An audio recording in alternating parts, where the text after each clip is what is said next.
Planning a trip can be overwhelming, so let's break it down.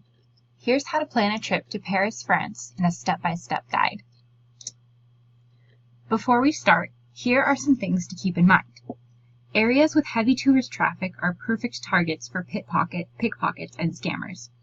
Don't keep anything in your back pocket or coat pocket.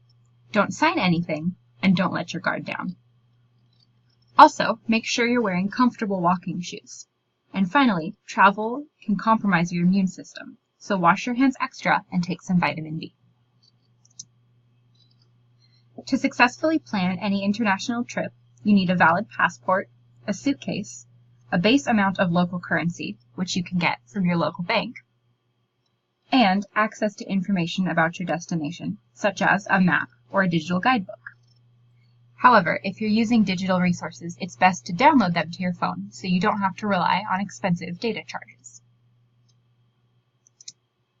Speaking of passports, it's important to get yours early, since they can take a while to come in the mail.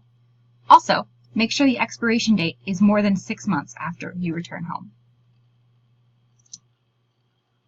Next, make sure you do your research and figure out what you want to see.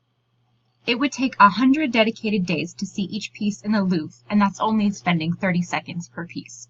So if you're heading there, make sure you know exactly what you want to see.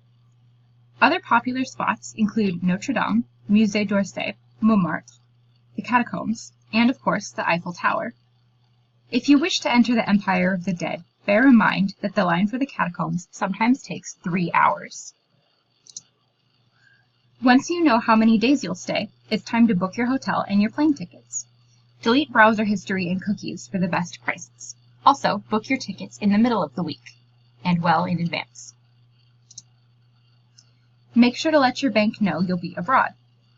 Otherwise, they might think any activity on your card is fraudulent and they might freeze your account.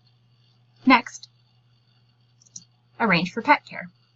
An empty house or apartment is a target for burglars, so even if you don't have pets, ask a friend to bring in your mail and check on your home. Last, it's time to pack your suitcase. Remember to pack chargers, your camera, any prescriptions, light layers, and your good walking shoes. Enjoy your trip!